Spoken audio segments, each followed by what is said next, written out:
Greetings, gaming citizens. Mike here. Have you ever just seen a game publisher's name and immediately think of just one or two of their most popular series? Capcom has Monster Hunter and Resident Evil, Square Enix has Dragon Quest and Final Fantasy, and so on. It's fine to enjoy what's popular, don't get me wrong, but sometimes these publishers have some hidden gems if you look hard enough. Capcom made Okami, Square made Parasite Eve, and so on. It was only until recently I caught wind of a hidden gem from Nihon Falcom, developers of the widely enjoyed Trails and Ys series of JRPGs, thanks to a video about 15 upcoming hidden gems and JRPG releases for 2024 by the channel Hallowed Be Thy Game, where he talked about an upcoming Switch port for a game called Tokyo Xanadu EX+. Tokyo Xanadu is a JRPG released by Falcom based on the Xanadu series, with the purpose of deviating from the typical fantasy-based RPG they pursue in their Trails and Ys series of games, instead opting for the setting of a rendition of modern-day Tokyo. This game initially came out in 2015 as a PS Vita exclusive in Japan, with the rest of the world getting the definitive edition EX Plus in 2017 on PS4 and Windows. Basically, long story short, I saw the Switch port was coming soon, and the game looked fun, so I decided to ask for a review code. Special thanks to Axis Games for sending me a copy of the game. If there are more games coming out from Axis that you want to see me feature on this channel, let me know in the comments down below. Before we get started, I do want to make it clear that I have only played a few chapters of the story so far. This means that while I haven't necessarily completed the game, I'm confident that I have played enough of it so far to provide criticism on its gameplay and features. Now, let's dive into my thoughts on Tokyo Xanadu EX+. To start off, let me give you a general idea of what the game is and the story beat.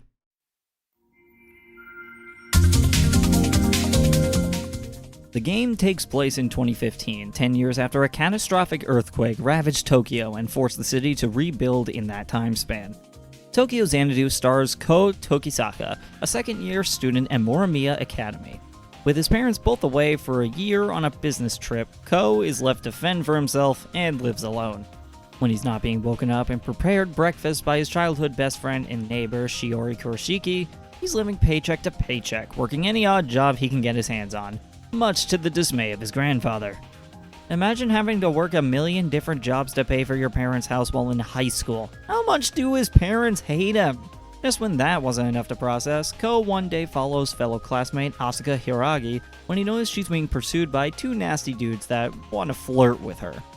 It is here that a portal suddenly opens up and Ko chases after her, only to discover the other world. So yeah, typical JRPG stuff with a high schooler discovering an alternate world filled with demons. I'm pretty sure you can understand why I decided to review this game, as it's basically the story beat of every other JRPG that I also enjoyed. Without spoiling too much, I will say the story, while very similar to a lot of other JRPGs, is still perfectly good. The dynamic between some of the main characters can get really emotional, with some silly moments thrown in at times. If I had to make a comparison, I'd say there are quite a few parallels between this game and Persona 4 in terms of character archetypes, with Ryuta being very similar to Yosuke as the best friend who is always chasing girls and is hopeless in academics. I'll get back to talking about the story in a moment, but first I think it's important to talk about the different characters you interact with in Tokyo Xanadu. First is Asuka Hiragi, the class rep at Morimiya Academy, who also studied internationally in America. Her raw intelligence and international study experience made her highly respected amongst her classmates, with everyone idolizing her. Beneath this reputation as a hardworking student, however, Asuka also is involved with the portals that have been springing up around Tokyo ever since they started showing up.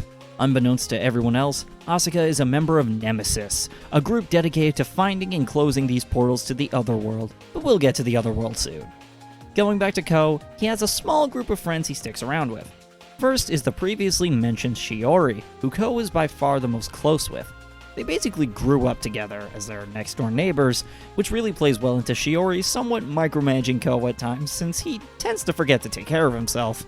Their dialogue together is incredibly wholesome, and that strengthens their characters even more for me. Next, we have Ryuta Ibuki, the himbo of the group, since there seems to always be one.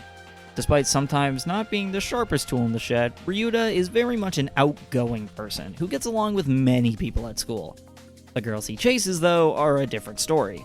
Though he laments his lack of a maiden, I do appreciate how his writing doesn't just make that his whole personality. Oftentimes, I play JRPGs that really lean into the himbo archetype that only chases after potential lovers and not much else. But in this game, Ryuta has a lot more humility, and instead mostly values spending time with friends. Next, we have Jun Kohinata, the more reserved and quiet one of the bunch.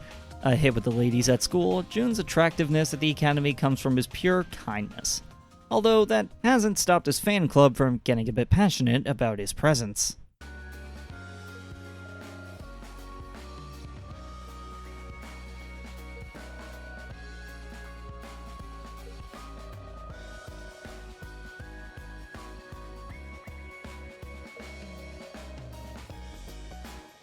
Admittedly, I haven't seen much more development from Jun in the early game, so I can't quite speak much on how well he develops over the course of the game.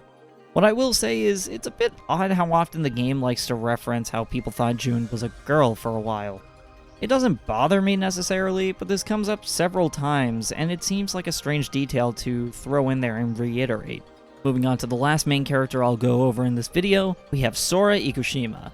Also a childhood friend of Ko's, Sora is a first-year student who is a martial arts prodigy thanks to the old-fashioned teachings of her father. Sora has to be one of my favorite characters so far. She's incredibly wholesome, with her somewhat acting like a younger sister figure to Ko, similar to the dynamic between Joker and Futaba in Persona 5, if a comparison helps. I'm a sucker for characters that are wholesome by nature, and Sora is definitely in that category.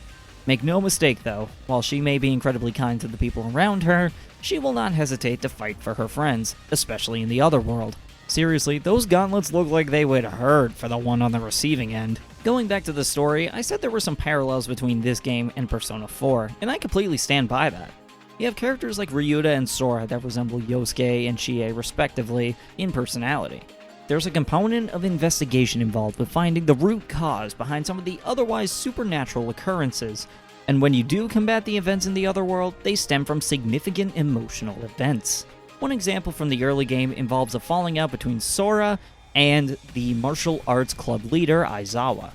Because of Aizawa's jealousy of Sora's prodigal status in martial arts, this manifests into an eclipse that opens up, where Sora becomes a third-party member after she discovers her resolve to save Aizawa and repair their friendship. Correct me if I'm wrong, but this sounds a lot like the dynamic between Chie and Yukiko in Persona 4, where Yukiko is kidnapped in an alternate world, causing Chie to join the protagonist in the TV world and discover her own persona after discovering her resolve to fix their broken friendship. Hell, Chie also becomes the third-party member after this event in the story. Yes, there are some details that are different between the two games, but you have to admit, there are some similarities to draw there. Now, make no mistake, I'm not explaining all this to say one game is better than the other necessarily. Rather, I'm pointing out that Tokyo Xanadu is a game I would go as far as to recommend to people who have played Persona 4 if they desire a similar premise story-wise. In the meantime, let's pivot over to the gameplay in Tokyo Xanadu, because there's quite a bit to go over.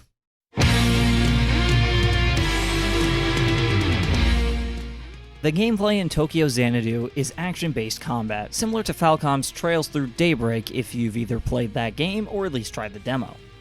You fight with something called a soul device, a weapon that is connected to the soul of the user that's somehow summoned through their cell phones. Yeah, I don't get it either. This weapon comes in a variety of forms, with Ko's taking the form of a sword whip for mid-range attacks. Other party members' soul devices can be used for different use cases, with Asuka's being more of a rapier and Sora's being gauntlets. Each soul device also has their own upgrade paths via grids, where you can insert elements to boost your stats and sometimes get some neat buffs, similar to materia in Final Fantasy or gems in Xenoblade. Just like Xenoblade, you can also craft these elements into better ones to further enhance your gear using materials found in the other world. Along with element grids also comes skills, including features like auto recover and boost to combos. Going back to combat basics, you have 3 different methods of attacking. You have your basic attack on the ground, but you also have a ranged blast and aerial combat. Each type of attack has its own use case depending on the enemies you fight, so it's important to rationalize which type of attack to use at any particular moment. It's also worth mentioning that ranged attacks use up skill points, so you can't quite spam ranged attacks. While skill points recover slowly over time, you can more quickly charge your skill points with the basic attacks, so remember to change things up instead of just relying on one attack style the whole time.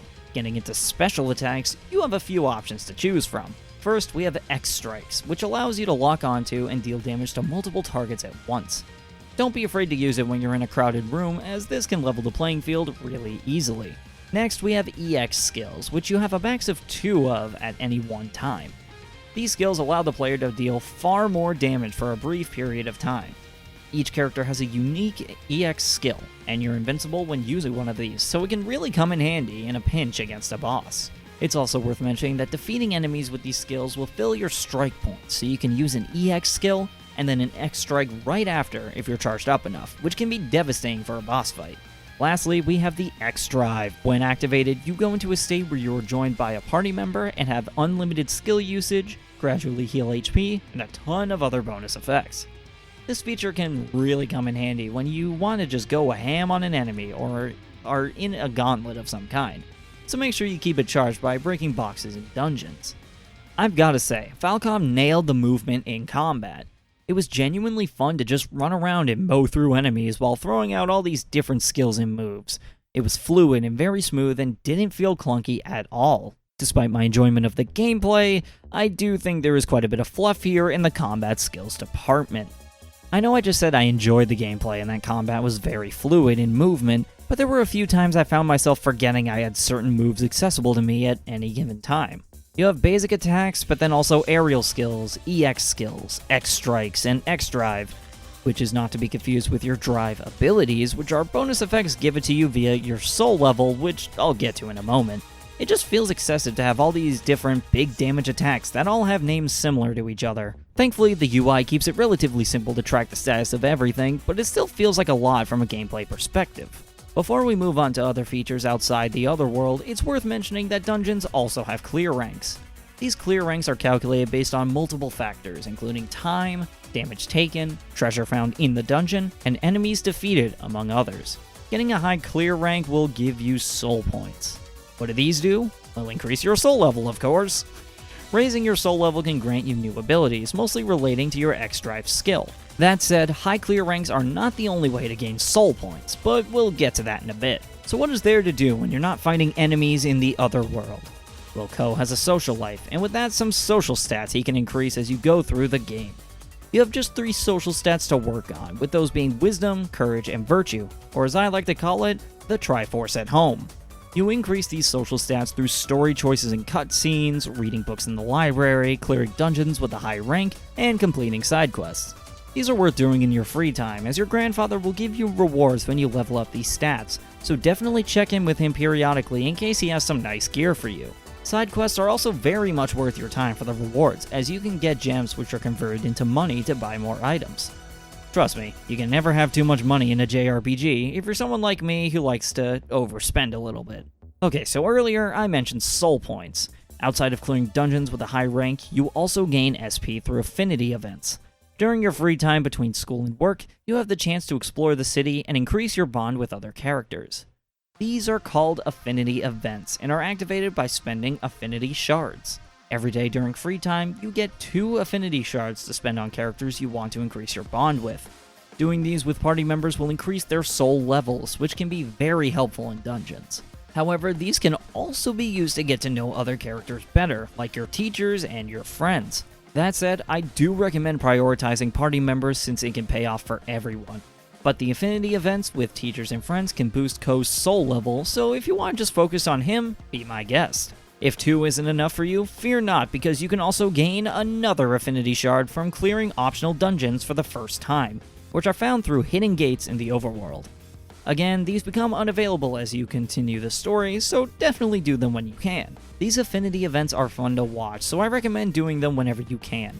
It gives more depth to characters you otherwise wouldn't really know more about. I've found the affinity events with close friends to be the most intriguing, as it gives some insight as to the background of Ko's character and people associated with him. Shiori's has to be my favorite so far, as it's just 2 childhood friends going grocery shopping together since Ko doesn't really make his own food, so Shiori kinda steps in where his parents normally would. Let's be real, everybody has had that one mom friend in their lives. It's incredibly wholesome, and almost felt like I was watching a slice of life anime.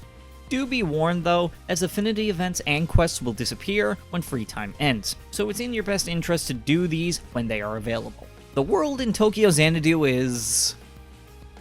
well, it's Tokyo, that's for damn sure. Once again, I could somewhat draw a parallel to Persona 4, as this game's world definitely feels more suburban as opposed to taking place right in the middle of Tokyo itself. You have shopping strips like Brick Alley and the Station Square, where you can get your items and gear upgrades, but you also have places like the Memorial Park and Kokonoe Shrine, which are more relaxed areas. It's a breath of fresh air to have a world like this, when lately it feels like every game out there is trying its hardest to be a vast open world. In Tokyo Xanadu, you don't feel boxed in necessarily. Everything is just where it needs to be, but is big enough that it's explorable. Now take what I say here with a grain of salt, but I feel like the visual style in this game is just okay. I understand critiques of visual style can be incredibly subjective, so I won't blame you if you skip this portion of the video.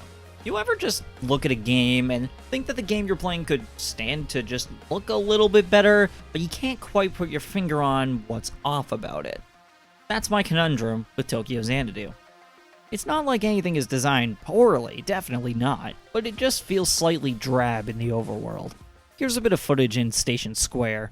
If you told me to describe what a Station Square should look like, I would describe it as a bright place that's usually bustling with activity. Yet here it looks cloudy and there aren't quite as many people walking around despite being a city environment. I understand it's not reasonable to expect Falcom to draw up 100 different NPCs just for something like this, but I can't help but think it just feels empty compared to how I would imagine a city station square to look like. Now, I do have to state here that this was originally a PS Vita game, so it's difficult for me to be critical of a game's visual style when it was originally released on a system with a lower resolution, so they probably didn't have the hardware necessary to make it look as good as they wanted to at the time. If you agree with my take on the art style, cool. If not, I totally get it, and I'll leave it at that. Shifting our focus to dungeons, I'm not sure what to say here. We'll start off with my positive takes on the dungeon designs. Tokyo Xanadu's dungeons can be entertaining to blaze through. I've gotten plenty of enjoyment of cutting through enemies while exploring the various labyrinths. With that said though, I have to admit I did find some of the dungeons to be a bit samey in their design. Aesthetically speaking, the game changes things up an okay amount. Each dungeon feels fairly distinct from the last, with Moonlit Garden being one of my favorites. However, my criticism comes from the dungeon layouts themselves. I understand these dungeons are supposed to be labyrinths, the game even describes them as such. However, I still feel like despite that, it's just a bunch of hallways connected together with some enemies sprinkled in. Having said that, I have seen some interesting things be done with the dungeons, such as the Amber Labyrinth having a central room that you turn to, which also serves as the introduction of aerial skills helping you traverse parts of a dungeon. For the most part though, I still maintain that it is a little bland in the layout, with the only real puzzle element being the door switches you will sometimes find to access more parts of the dungeon. I understand this kind of dungeon design isn't for everyone. If you like what you're seeing from the game footage as far as dungeon design goes, regardless of my opinion, then by all means, don't let that stop you from trying this game. Going into sound design, I have to say, Tokyo Xanadu has some good music. I'm a guy who likes his video game music, so hearing some of the tunes that play while exploring the labyrinths or the overworld was a headbanging experience for sure. In terms of favorites, my top track so far has to be the Fairy Corridor theme. But the overworld theme isn't too shabby either. It captures the essence of a city's hustle and bustle when you go from store to store, stocking up on items for your adventures. It seems I'm not alone in enjoying Tokyo Xanadu's music, because Axis are releasing the Nintendo Switch version of EX Plus with the game's 88-track OST exclusively on their online store. If this is something that catches your interest, I'll have a link in the description that takes you to the pre-order page. If you like your video game music digital though, the soundtrack is also available on Spotify and I assume other streaming services. I also want to give a disclaimer that I was not told to advertise the online exclusive edition that features the soundtrack. I just found it to be something that I thought was really cool and I wanted to let you all know about it. The only other aspect of sound design I want to comment on is voice acting. While the Japanese voice acting is fantastic, I would very much like to see an English dub for this game. Falcom already does English voice acting for Trails and Ys, so I don't see why Tokyo Xanadu was excluded here.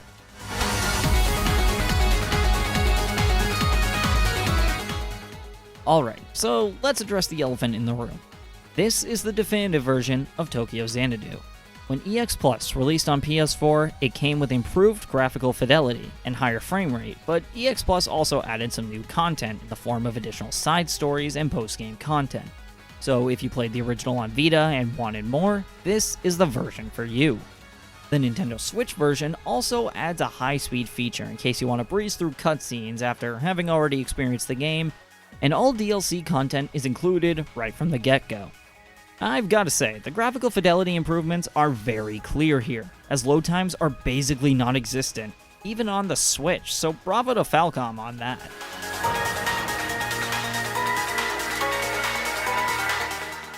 Ever since 2009, with the release of Brandish, the Dark Revenant, it felt like Falcom was putting all their eggs in the Trails and Ys baskets. But Tokyo Xanadu more than shows that Falcom's talents can indeed extend beyond those series.